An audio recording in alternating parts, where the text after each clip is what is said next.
அன்பு நேயர்களே வணக்கம். வெள்ளிக்கிழமை அன்னைக்கு ஏகாதசி. அன்னைக்கு ஏகாதசி மட்டும் கிடையாது, அன்னைக்கு வரலட்சுமி விரதம். ஆடியினுடைய கடைசி வெள்ளிக்கிழமை அன்னைக்கு ஏகாதசி மட்டும் கிடையாது, வரலட்சுமி விரதம். ஆடி வெள்ளியினுடைய கடைசி வெள்ளி அது. பல அம்மன் கோயிலில் பார்த்தீங்கன்னா அவங்களுக்கு ஊஞ்சல் உற்சவமெல்லாம் நடந்துக்கிட்டு இருக்கும். ஏகாதசி வரலட்சுமி விரதம் சேர்ந்து வருது, அது ஒரு பெரிய சிறப்பு. இந்த ஏகாதசி விரதத்தை பற்றி தான் இந்த பதிவு. இப்போ ஆடி மாதத்தில் கடைசியில் வந்தாலும் கூட இந்த ஏகாதசியை எப்படி கணக்கில் எடுத்துக்கணும்னு சொன்னால், நான் அடிக்கடி சொல்கிறது தான். அதாவது 2 விஷயங்கள் இருக்குது. ஒன்று, சௌரமான அப்படின்ட்டு சூரியனை அடிப்படையாக வைத்துக்கொண்டு அந்த சித்திர வைகாசி இதெல்லாம் பார்த்திங்கன்னா நம்ம அந்த அடிப்படையில் தான் நம்ம பார்க்குறோம்.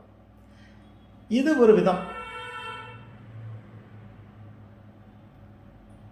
சாந்திரமான முறை அப்படின்ட்டு ஒரு முறை இருக்குது.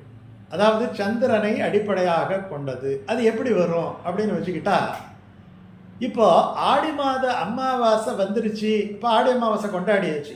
ஆடி மாத அமாவாசைக்கு அப்புறமா ஆவணி மாதம் பிறந்துடுறதா அர்த்தம், சிரவண மாதம் பிறந்துடுறதா அர்த்தம்.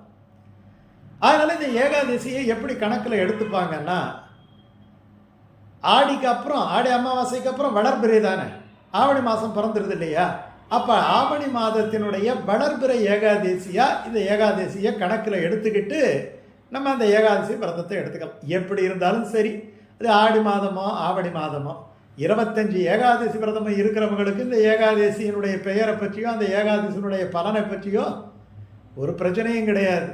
அன்னைக்கு விரதம் இருந்தால் நல்லது, பெருமாளுடைய திருவருள் கிடைக்கும். பெருமாளுடைய திருவருள் கிடைச்சிட்டா எல்லாம் கிடைச்ச மாதிரி அப்படின்ட்டு நினச்சிக்கிட்டு இருக்கிறவங்க இருக்கிறாங்க. அது ஒரு பக்குவம். ஆனால் ஒவ்வொரு ஏகாதசிக்கும் புராணங்களிலேயும் சரி, மற்ற சாஸ்திரங்களிலேயும் சரி, சில பலன்கள் கொடுக்கப்பட்டிருக்குது இல்லையா? அதையும் நம்ம பார்த்துக்கிட்டால் நல்லது இல்லையா? அது சுவையாக தானே இருக்கும். அதனால் இந்த ஏகாதசியினுடைய சிறப்பு என்ன? நான் போன தடவை ஏகாதசி சிறப்பு நம்ம போடல, அதுக்கே பல வாசகர்கள் கேட்டிருந்தாங்க, ஏன்னா ஏகாதசி விட்டுட்டீங்கன்னுட்டு.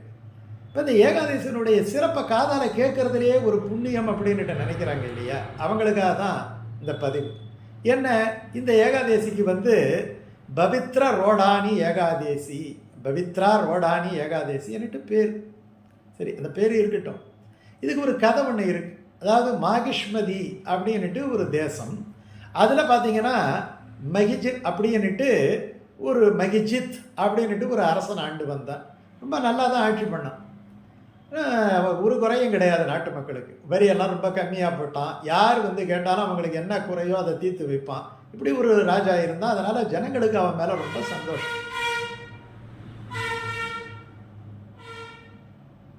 அதனால் ஜனங்களுக்கு அவன் மேலே ரொம்ப ஈடுபாடு. ஆனால் அவனுக்கு என்ன எல்லாம் இருந்தது. நான் சொல்கிறது வழக்கம்.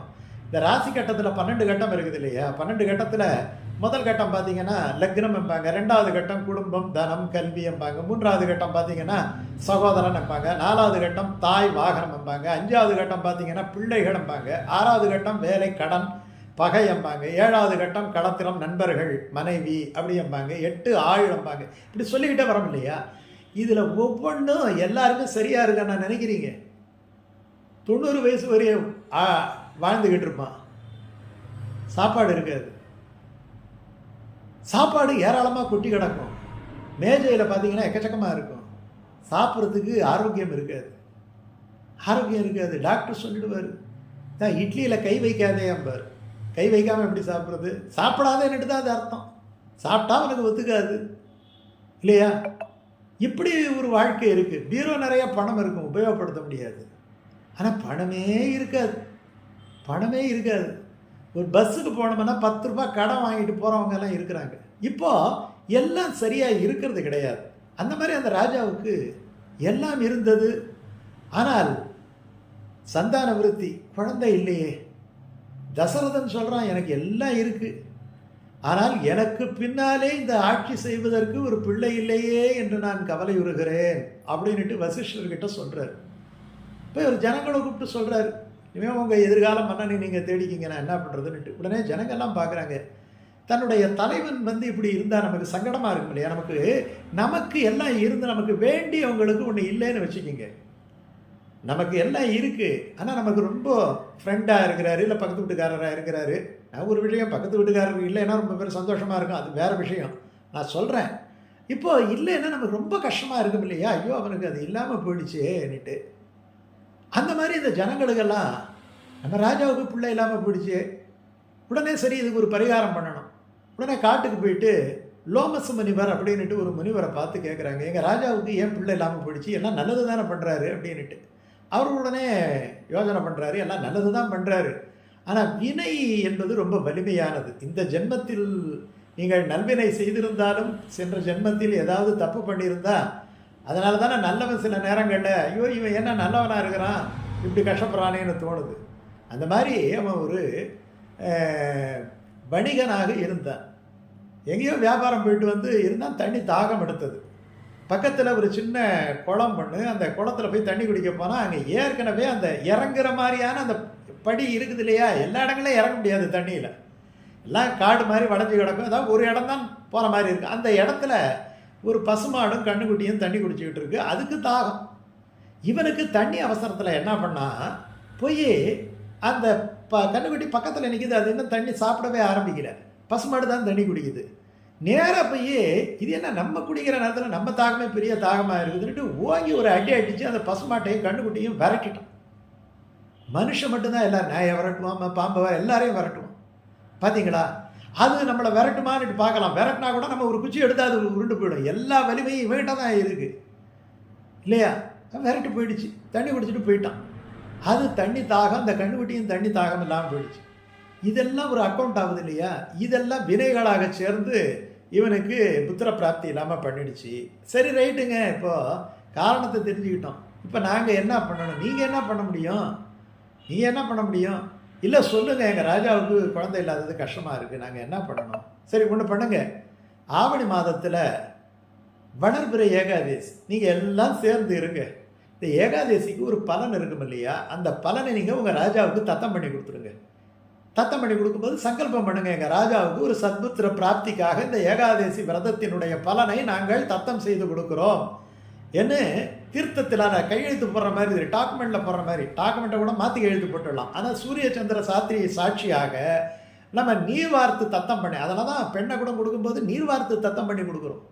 இன்னையிலேருந்து என்னுடைய பெண் எம் சீதா மம சுதான்னுட்டு அழகாக வால்மீகி சொல்கிறார் இல்லையா? இந்த பெண்ணை கெட்டியாக பிடிச்சிக்கோன்னுட்டு.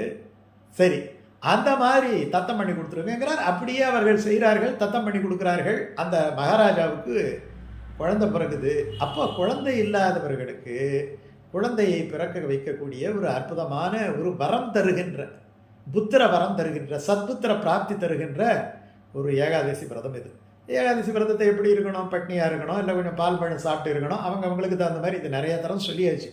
அதனால் அன்றைக்கி இருந்தது துவாதசி பாராயணை பண்ணுங்க. அன்றைக்கி சொல்ல வேண்டிய அச்சுத அஷ்டகம்னுட்டு ஒன்று இருக்குது. அச்சுதாஷ்டகம்னுட்டு அதில் ஒரு பாட்டு மேலே நான் போட்டிருக்கிறேன், கீழே லிங்கில் அச்சுதாஷ்டகம் முழுமையாக கொடுத்துருக்குறேன், பார்த்துக்குங்க. அந்த ஏன் அச்சுதனுக்கு சொல்கிறான்னா, அச்சுதன் என்றாலே நழுவ விடாதவன்னுட்டு பேர். ஒரு குழந்தை தாயை கெட்டியாக பிடிச்சா குழந்தையால் தாயினுடைய கையை கெட்டியாக பிடிக்க முடியாது, ஆனால் தாயால் குழந்தையினுடைய கட்டியை கீழே விழுந்துடாமல் கெட்டியாக பிடிச்சிக்க முடியும் இல்லையா? அப்படி தாயை போல நம்முடைய கையை கெட்டியாக பிடித்து கொண்டு நம்மை காப்பாற்றுகின்றவன், நழுவாதவன், நழுவ விடாதவன் என்னட்டு அச்சுதன்கிற திருநாமத்துக்கு பேர். அந்த அச்சுதனை முதலாக வைத்துக்கொண்டு இந்த அச்சுத அஷ்டகம் இருக்குது. அது சொல்கிறேன் பாருங்க. அச்சுதம் கேசவம் ராமநாராயணம் கிருஷ்ணதாமோதரம் வாசுதேவம் ஹரிம் ஸ்ரீதரம் மாதவம் கோபிகா வல்லபம் ஜானகி நாயகம் ராமச்சந்திரம் பஜே. பஜேனா பஜிக்கிறேன், உன்னை துதிக்கிறேன், வணங்குகின்றேன், பஜனை பாடுகிறேன் அர்த்தம். பஜே. மறுபடியும் சொல்கிறேன் பாருங்க. அச்சுதம் கேசவம் ராமநாராயணம் கிருஷ்ணதா மோதரம் வாசுதேவம் ஹரிம் ஸ்ரீதரம் மாதவம் கோபிகா வல்லபம் ஜானகி நாயகம் ராமச்சந்திரம் பஜே. இந்த பாட்டை சொல்லி ஒரு கற்பூர ஆரத்தி எடுத்து அடுத்த நாள் நீங்கள் துவாதசி பாராயணம் எல்லாம் எப்படி பண்ணணுன்ட்டு பழைய எழுதில் போட்டிருக்கிறேன். இதை மட்டும் செய்யுங்க, உங்களுக்கு எல்லா அஷ்ட ஐஸ்வர்யங்களுக்கும் கிடைக்கும். குழந்தை இல்லாதவங்களுக்கு குழந்தை பிறக்கும், குழந்தை இல்லாதவங்களுக்கு நீங்களே இந்த விரதத்தை சொல்லுங்கள். அதே மாதிரி குழந்தை பிறந்திருந்தா அந்த குழந்தை சத்புத்திரனாக வளரும். புத்திரனாக வளர்றதுங்கிறது வேற, சத்புத்திரனாக வளர்றதுங்கிறது வேற. பரதன் என்கிற ஒரு புத்திரன் பிறந்ததாலே தன்னுடைய முன்னேழு பின்னேழு தலைமுறையை அவன் உஜ்ஜீவிக செய்தான்னு அர்த்தம். புரியுதுங்களா? என் பையன் பிறந்துட்டான், இனிமே நான் பண்ற பாவத்திலிருந்து கூட எனக்கு விடுதலை வாங்கி தந்துடுவான் அப்படிங்கிற மாதிரி ஒரு சத்புத்திர பிராப்தி இருக்கணும். அப்படிப்பட்ட பிராப்திக்கு இந்த விரதம் உதவும். இருக்கலாமா?